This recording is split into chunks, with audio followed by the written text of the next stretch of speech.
Well, I just got out of Eternals. I think that for me personally, this is a movie that I have to see a second time. I would recommend seeing it twice because, like everyone's been saying, it's very heavy in some of the plot and in some of the things it deals with in like our society and dealing with the human race and how should we be saved? Should we not be saved? How warlike and just kind of violent we are as a society in our history and still are, but there's also good things to save about us. There's good things about the human race, but also I think it's very dense and heavy in the subject matter, but also in how many characters there are and the character moments. It's a lot. I think for Marvel, especially because they went I think they went a different route with this as well. I think they were trying to do something different than your average, here's the plot, bad guy, good guy, fighting. I don't want Marvel to feel discouraged for trying something new, and for some people it didn't necessarily work, and for some it did. I don't want them to be like, oh, we tried something different, didn't go so well, let's just keep doing the same thing over and over again. Phase 4 has felt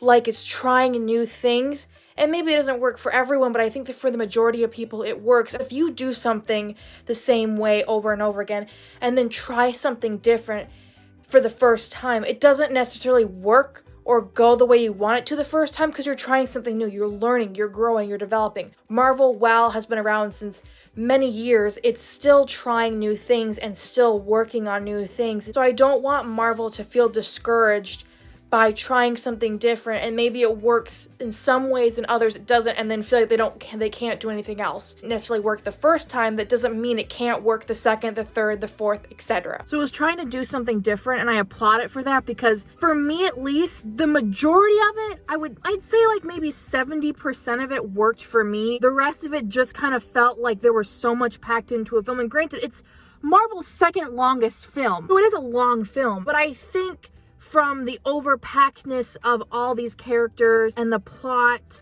and what the subject matter you're dealing with and how much you have to establish because we've never seen these characters before, it's a lot. I think in some aspects it works, and in others I think it doesn't. I will say, don't listen to the critics. Make up your own opinion about this film. How many times have critics had a very negative score and like the audience score is so high? I've stopped listening to the critics years ago. I think you should form your own opinion and go see this film. If you have any interest in seeing this film, whether you're a Marvel fan or not, I would go see it to form your own opinion. And if you come out of it thinking it's just like the critics say, then at least you tried. And if you come out of it thinking it was, oh, the critics are 100% wrong, then that's great. It's kind of in the middle, but it's more on the higher end of the middle. Like, I enjoyed aspects of it. There were certain characters like Makari and Kingo who stood out for me, at least. I think Cersei and Icarus could have stood out for me as well. And Kumail Nanjiani, he was my favorite part about this film. Kingo is so good, and I love all the Eternals power sets, how their costumes kind of like the gold accents and like threads glow when they use their powers, how all of their powers have like a gold thread aspect to them, how they kind of like form like and like manifest like Athena's weapons. I thought that was really cool. Oh god, the guy who can make who can craft things, he did a really nice job. Gilgamesh I really liked. If I had to give it a rating, I am gonna go see it again because I think once I've absorbed everything and then see it again, then I can probably better rank it. But as of right now, I'm giving it like maybe a C+, a C, because it's not horrible, but I just think it's trying to do too much for a movie that we've never seen these characters, or the Eternals, like the Deviants, the Celestials. We've never seen these characters and these creatures in this world before. So trying to pack so much into a film, I think, is a lot. I will say the twists and turns I did not see coming. The whole thing of, do humans deserve to be saved? Do we not? I like that whole struggling with that concept, because even I, as a normal human being, struggle with that concept of humans are so chaotic. We're so chaotic filled. We're so war hungry. We have so much violence and death in our history, but yet we can also breathe life. We can also love. We can also create beautiful things, just as we can destroy things. So I like that whole concept of some of the Eternals, while they're not human, they are struggling with, we're kind of above these people and we're going to live forever, but these humans, do they deserve to be saved? Do we not? And I like that whole struggle we deal with. I like Marvel, and Marvel's been doing this, I think, a lot in Phase 4, where they are tackling more intense, more deeper subject matter. And a lot of people, especially with Falcon and the Winter Soldier, don't like that.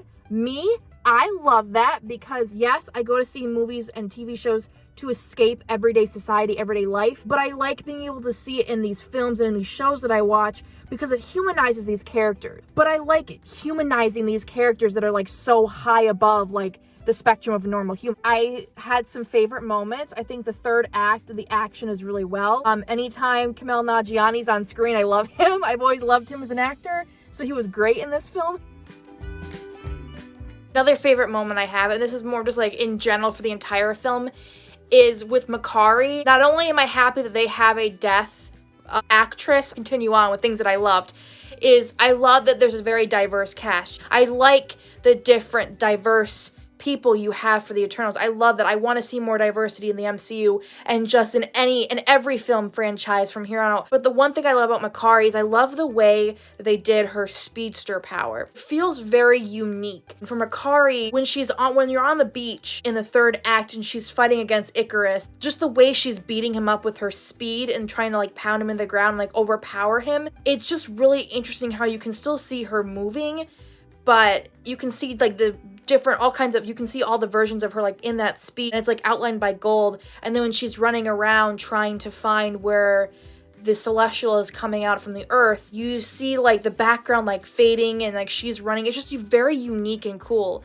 And to add on to that, I think it helps with Chloe Zhao's beautiful visual effects, and just the visuals for this film are so gorgeous. Some of the shots are so gorgeous. I will say the one end credit scene with spoiler warning, big spoiler warning. So we all seen the spoilers and the media outlets spoiling it all over when the Eternals premiere happened of Harry Styles cameoing as Thanos' brother Eros. I'm a Harry Styles fan. I've been a One Directioner fan for a very long time, and I was kind of like, what do you mean he's Thanos' brother? Of all the roles to give him, Thanos' brother?